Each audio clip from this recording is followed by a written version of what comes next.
Dalam penetapan konstruk itu, yang tidak boleh kita lewatkan juga adalah memperjelas konteks di mana pengukuran itu akan kita lakukan.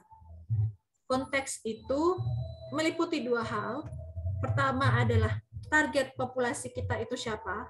Jadi orang yang akan kita berikan skala itu siapa. Yang kedua adalah konteks administrasinya. Saya mungkin akan lebih banyak fokus ke target populasi skala.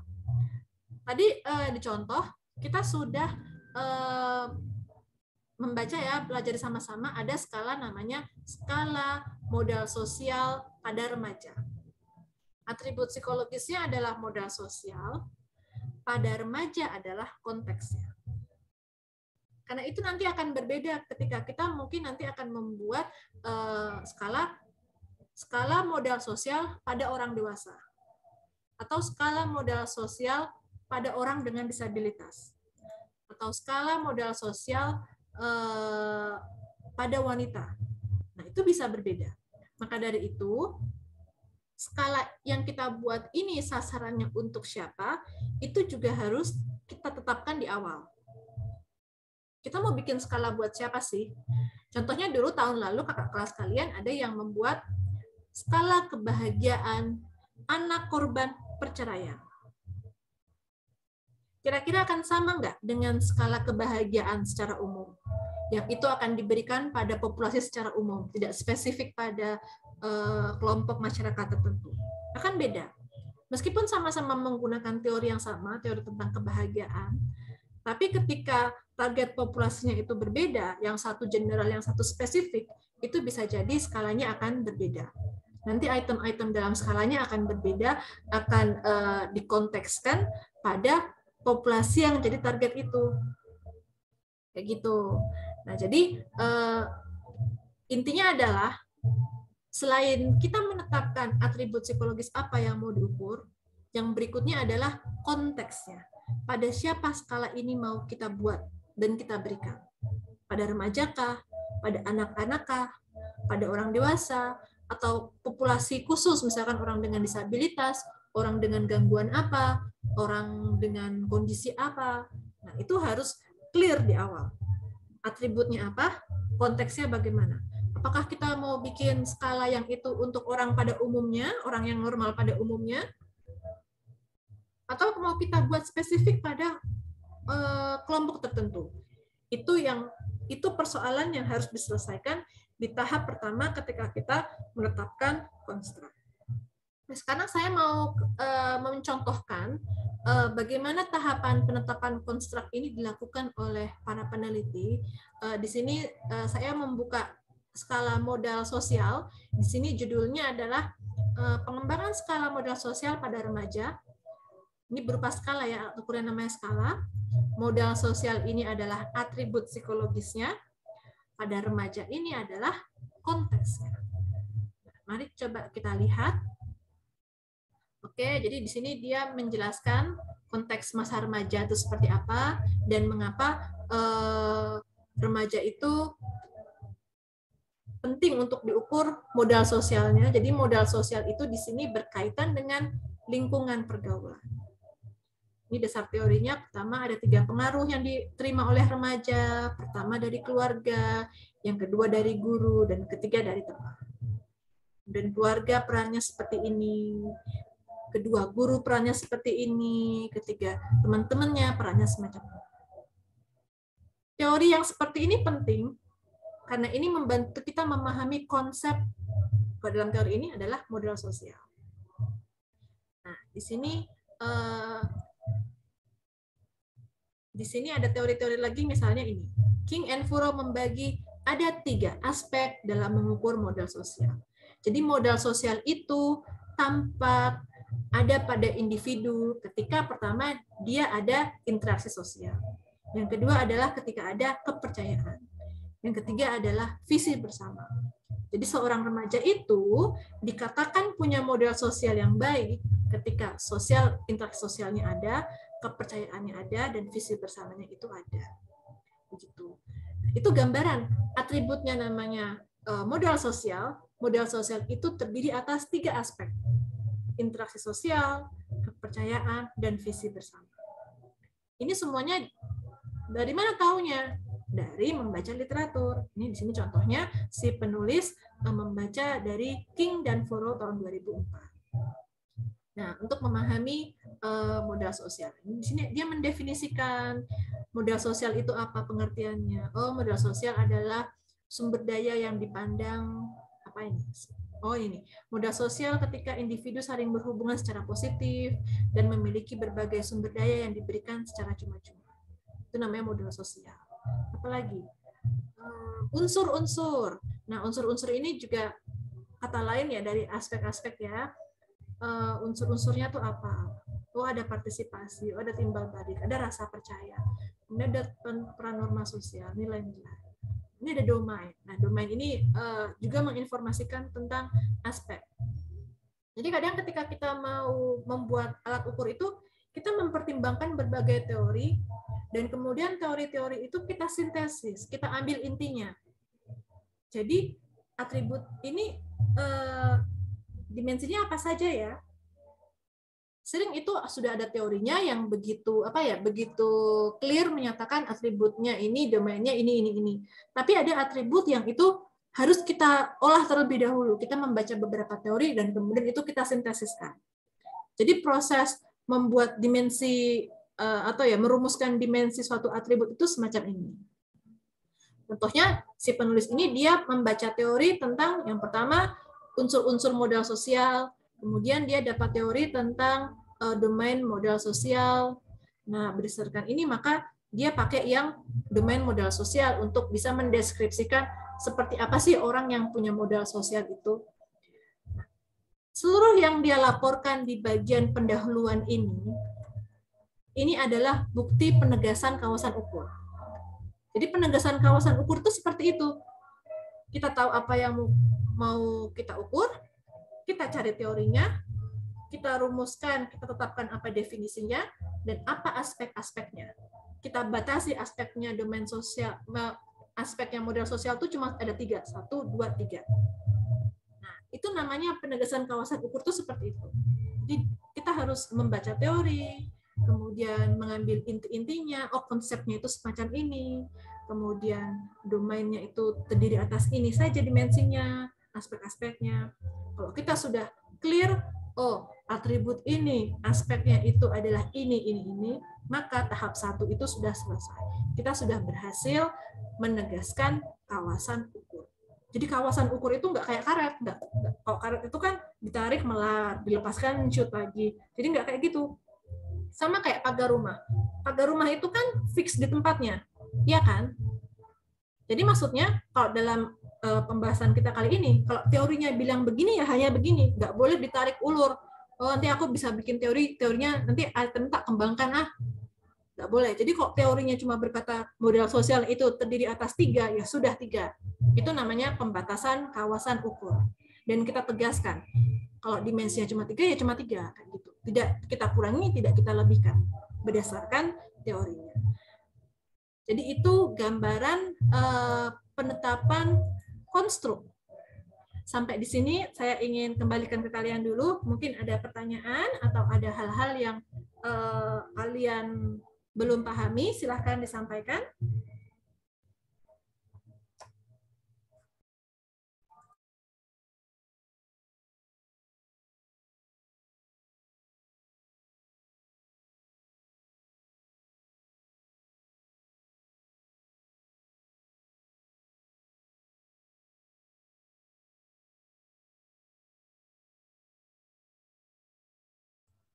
Tidak ada?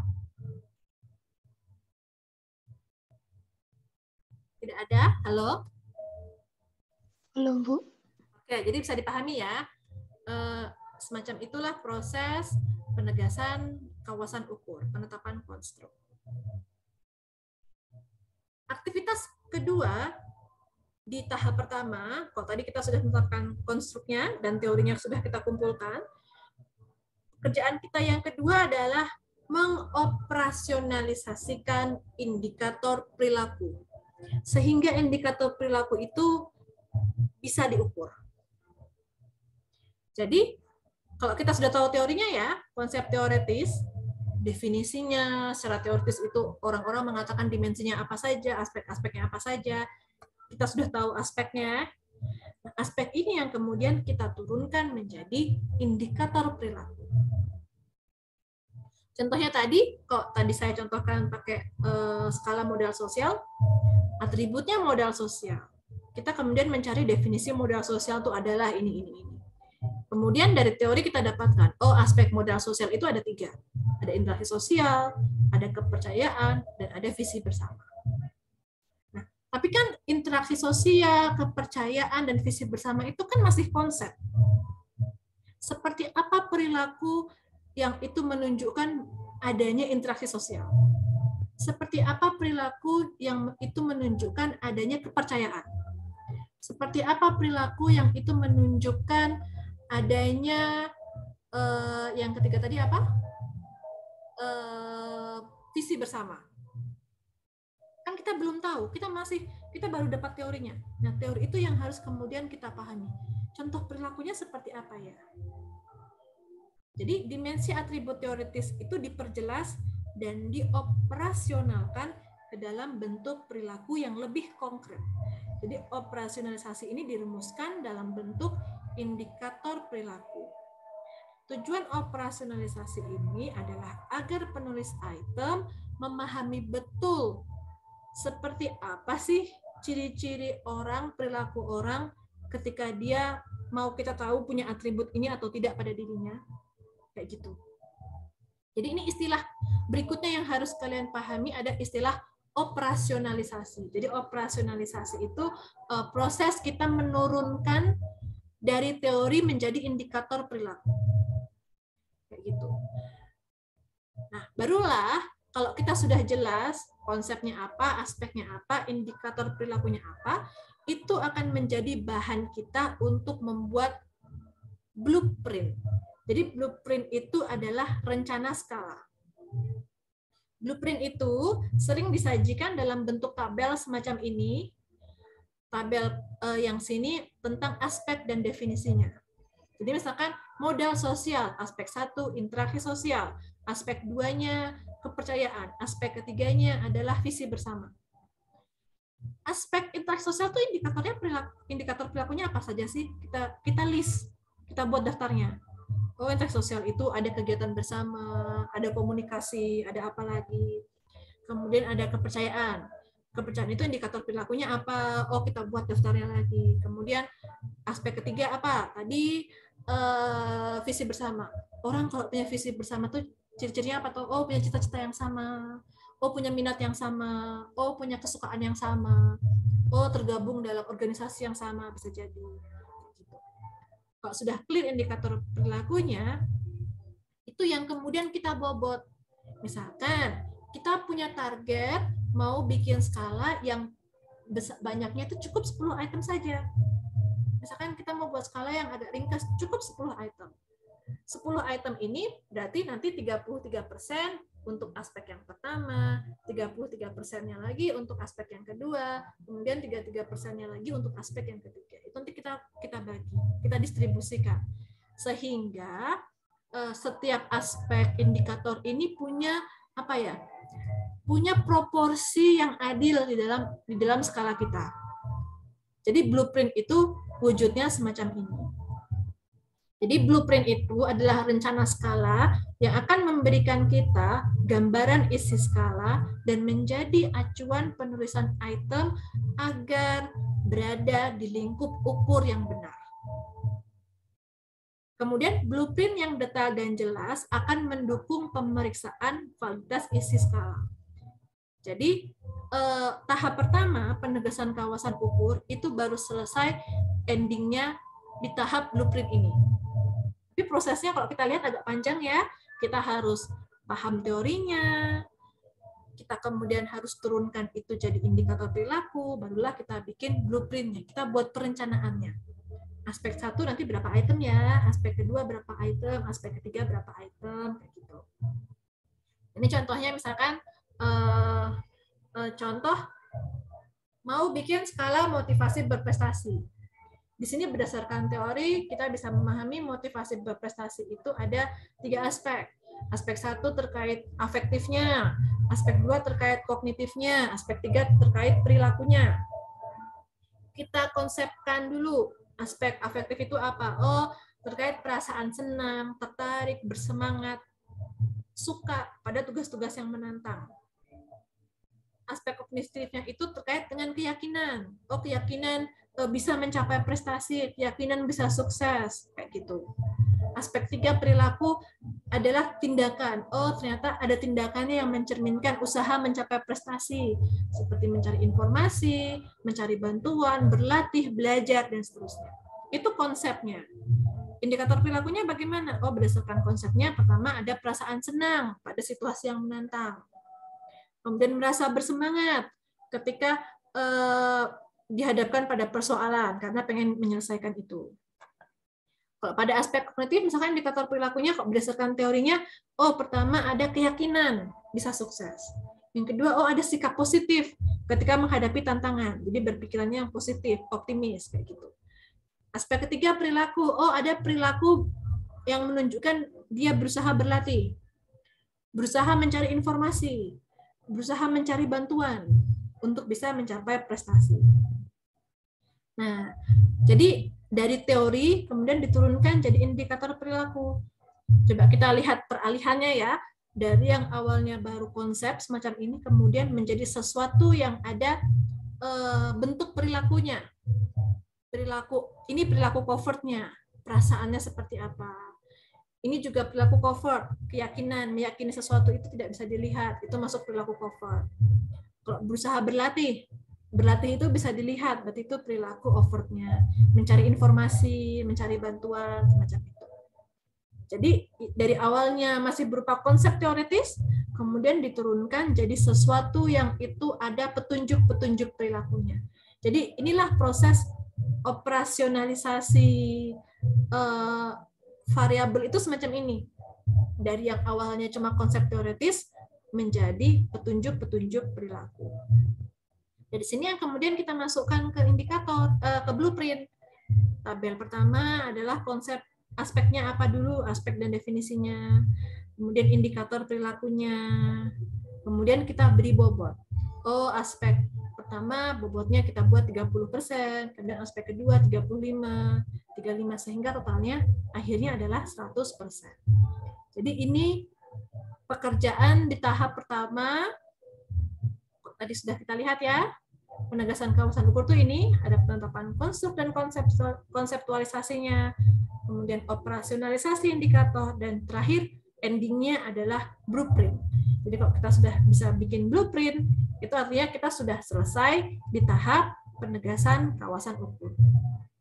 Nah, sekarang coba kita lihat di contoh yang kita punya, bagaimana ini dia membuat blueprintnya. Jadi dia sudah konseptualisasi atributnya ya, sudah selesai ini, sudah berhasil menemukan indikator aspek-aspeknya juga. Nah, sekarang kita coba lihat dia bagaimana dia membuat. Nah, ini blueprint itu semacam ini, ya kan? Mungkin di setiap orang bisa bikin tabel yang berbeda, tapi pada intinya adalah sama. Ini blueprint skala modal sosial, ini domainnya. Ini yang maksudnya saya tadi di kolom aspek itu ini. Oh, ada interaksi sosial, rasa percaya, visi bersama. Kemudian bobotnya 12. Totalnya ada 36 item. Jadi totalnya 100%-nya ada 36 item. Macam itu. Coba kita lihat di skala yang lain, misalkan punyanya ini Resmia dan Misbah, ini tentang skala kualitas hidup Indonesia. Kita lihat bagaimana cara dia. Oh nih, dia konseptualisasikan dulu kualitas hidup itu apa sih? Kenapa sih penting diteliti? Kemudian apa definisinya?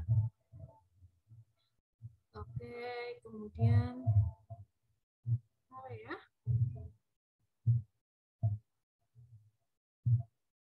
Oke, dia langsung ke desain partisipan, hasilnya. Ini dia dimensi nih. Nah, dia udah munculkan juga nih. Dimensi kualitas hidup tuh ada 9. Ini dimensi itu bisa banyak banget, bisa cuma 2, bisa cuma 3. Gitu ya. Jadi nggak perlu bingung, kok ada yang dimensinya banyak. Oh, emang dimensi bisa banyak. Kok ada yang cuma sedikit? Ya memang dimensi bisa sedikit, tergantung teorinya. Misalkan dia pengembangan skala social desirability. Ini dia cerita dulu. Social desirability itu apa? Oh, kecenderungan untuk memberikan respon yang positif sebagai gambaran diri. Kemudian respon individu terhadap pertanyaan di mana individu berusaha meningkatkan kesamaan dengan karakteristik masyarakat dan menurunkan apa yang tidak diharapkan masyarakat. Ada definisinya kan, ada konseptualisasinya. Kemudian, nah ini ada konsepnya lagi nih, social desirability itu apa? Kecenderungan merespon sesuai dengan tujuan untuk memberikan kesan yang positif. Oke, strukturnya apa ini? Nah, ada ketemu komponennya nih, ada komponen attribution dan ada komponen denial. Itu aspeknya atau komponen dimensi itu kadang sering sinonim ya. Aspek, dimensi, komponen, faktor itu sering disinonimkan dalam literatur psikometrik. Ini ada itunya nggak ya? Ada blueprintnya. Oh, nggak ada blueprintnya. Yang blueprint adanya cuma tadi aja. Yang punyanya Hafnidar kita lihat. Oke, ini pengembangan alat ukur sikap nasionalisme. Ada nggak ya? Nah, dia mengartikan nih, ada definisinya nasionalisme itu apa? Oh, sifat positif yang muncul dari masyarakat sejak kemerdekaan. Merasa bersatu karena kesamaan budaya, bahasa, sejarah, segala macam. Dia mendefinisikan dulu kan? Nah, berikutnya metode. Oh, ini dia juga nggak ada blueprint. Yang ada blueprintnya tadi cuma yang pertama tadi. Yang ini Islamic Personality Scale. Kita lihat apakah ada. Ini dia konseptualisasinya cukup panjang ya. Jadi konseptualisasi indikator itu memperhitungkan banyak teori memang. Ya tergantung atribut psikologisnya. Kalau atribut psikologisnya itu jarang diteliti orang, ya kadang teorinya juga cuma sedikit. Tapi kalau sudah banyak yang meneliti itu, teorinya jadi banyak. Penyusunannya ada atributnya nggak? Ada blueprintnya nggak ya? Oh, ternyata tidak ada. Nah, jadi seperti itulah gambaran di tahap pertama. Mungkin sebelum saya masuk menjelaskan di tahap berikutnya, ada di antara kalian yang pengen bertanya terlebih dahulu. Mungkin kalian dari yang membaca tadi ada hal yang kalian masih bingung atau apa, silahkan.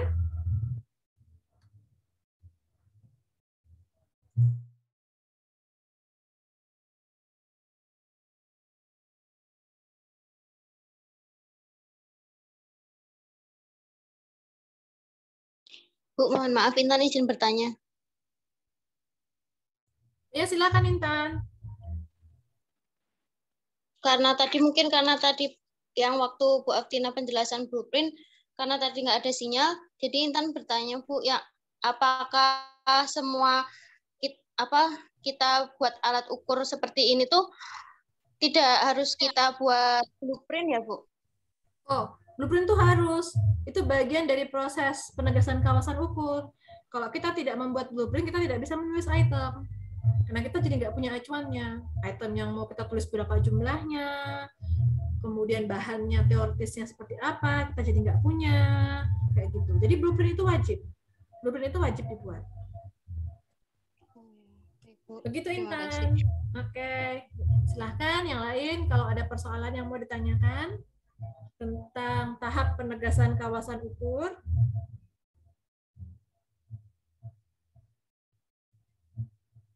Silahkan, saya tunggu.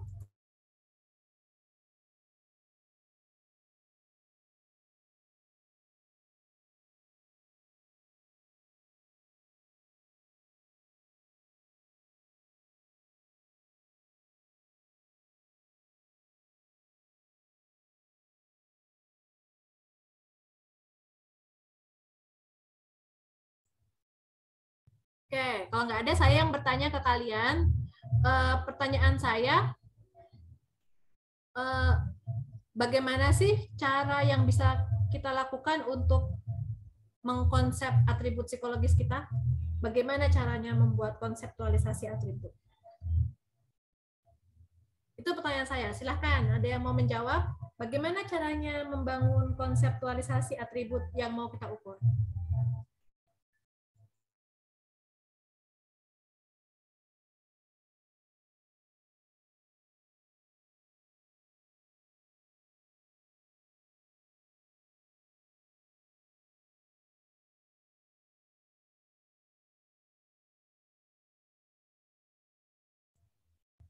Yuk, saya beri waktu 2-3 menit untuk kalian coba menjawab bagaimana cara kita membangun konseptualisasi atribut psikologis yang mau kita ukur. Boleh disampaikan secara langsung, open mic-nya, atau dituliskan di chat. Silahkan.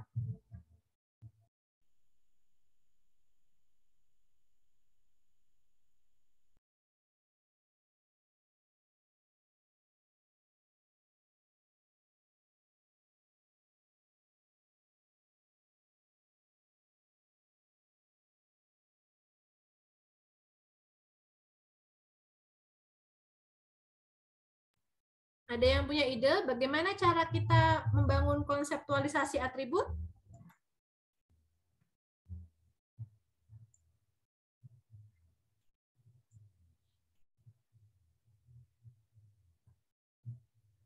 Silahkan.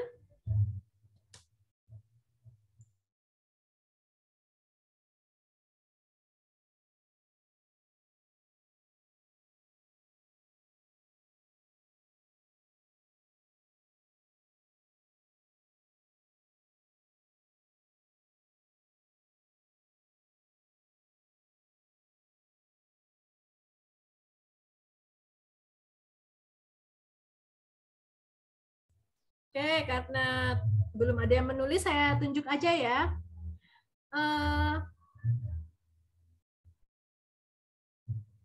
Dorothea Arsita ada?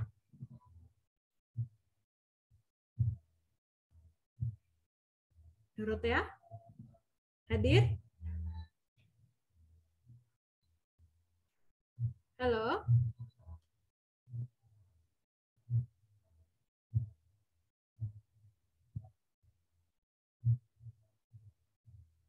Halo, Dorothea ada? Oh, nggak masuk ya? Oke. Eka Wulandari ada, Eka?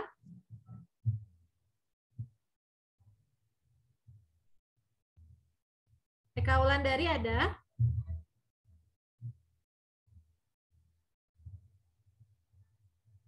Iya, Bu. Bagaimana caranya kita mengkonseptualisasi atribut psikologis?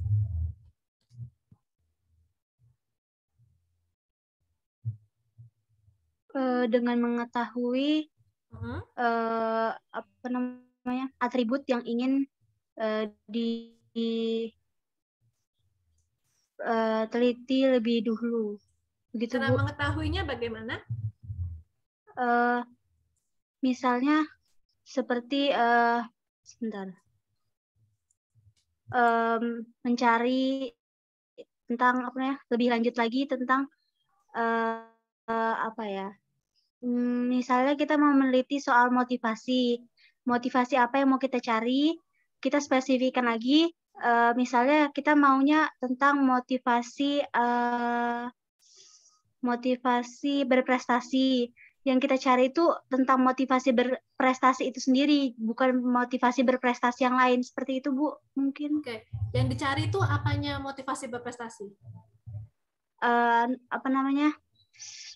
Definisinya yang apa? Pengertiannya yang tentang motivasi berprestasi itu sendiri. Oke, makasih Eka, lumayan tepat. Ini di chat ada dari Naufal. Dengan memahami kasusnya terlebih dahulu, dengan begitu kita bisa mengklasifikasikan. Ini agak belibet ya.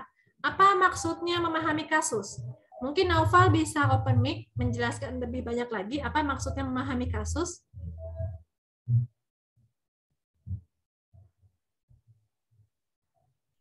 Halo Naufal.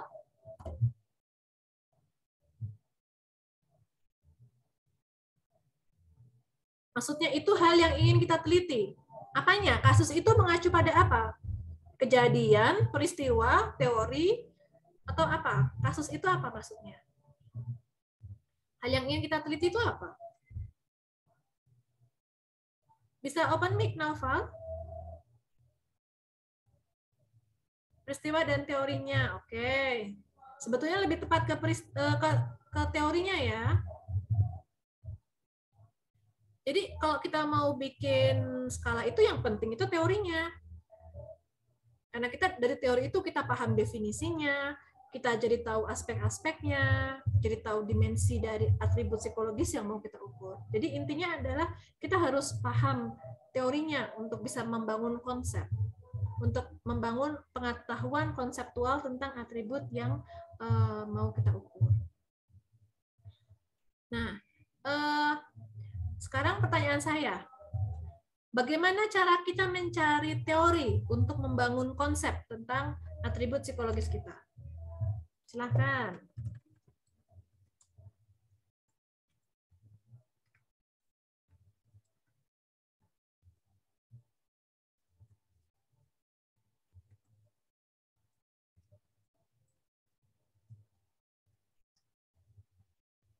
Oke, pertanyaan berikutnya, bagaimana cara kita mencari teori tentang konsep dari atribut yang mau kita ukur?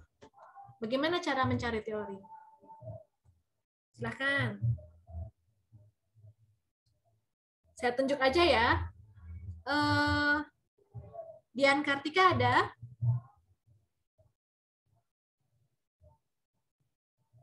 Halo, Dian ada?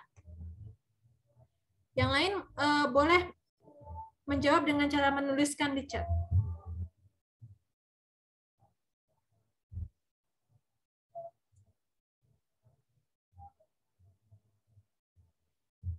Yang sesuai dan sejalur dengan apa yang mau kita tahu.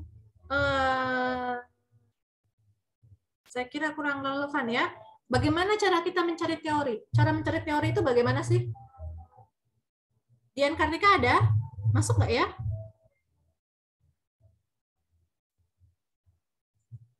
Nggak masuk ya sepertinya ya. Oke. Oh, ini kayaknya banyak yang absen nih hari ini sebetulnya ya. Oke, Dian nggak ada. Dian masuk Dorothea tapi juga. terlempar. Siapa yang kelempar? Dian, Bu. Ada di grup. Oh, kelempar.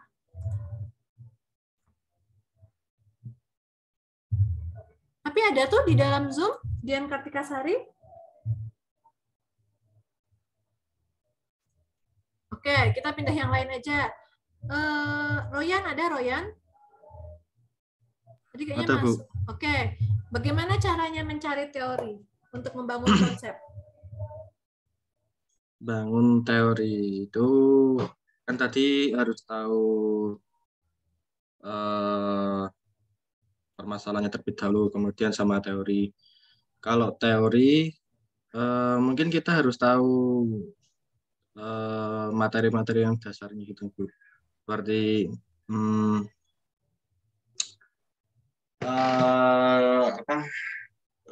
alat ukurnya itu loh, Bu, yang kemampuan sama non kemampuan, terus alat tesnya apa saja yang sekiranya itu bisa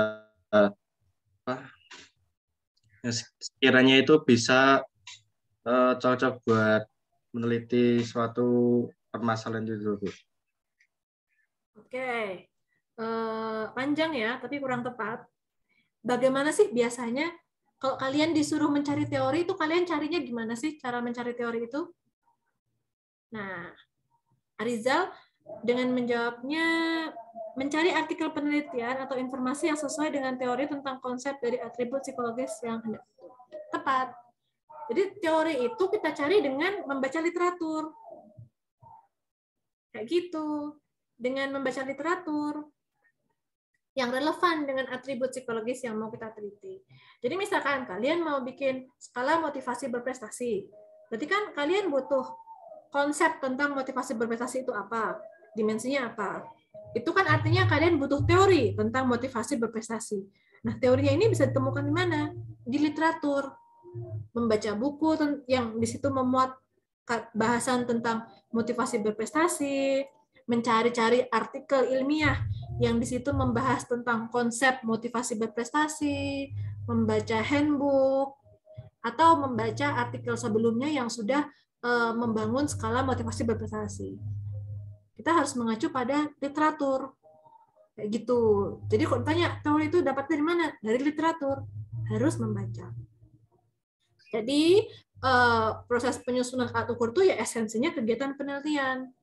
Kegiatan penelitian itu kita nggak bisa meneliti kalau kita nggak punya pengetahuan awal. Nggak punya pengetahuan konseptual tentang apa yang mau diteliti. Tidak punya pengetahuan konseptual tentang atribut apa yang mau kita buat. Nah, pengetahuan konseptual itu bisa kita temukan dari membaca literatur. Jadi, dalam tahap ini, penetapan konsep dan konseptualisasinya, itu akan ada kegiatan mereview literatur. Sama seperti kalau kalian mau bikin penelitian. Kalau penelitian kan, review literaturnya tujuannya untuk membangun hipotesis. Misalkan mau mengkaitkan X dengan Y, kalian harus mencari tentang X, mencari teori tentang Y untuk membangun hipotesis. Bagaimana sih hubungan antara X dengan Y? Tapi kalau dalam konteks pengukuran, kita mencari teori, kita mereview literatur-literatur untuk membangun konsep, untuk membangun konseptualisasi tentang atribut psikologis yang mau kita buat. Jadi itu ya pentingnya kita mereview literatur di tahap penegasan kawasan ukur ini.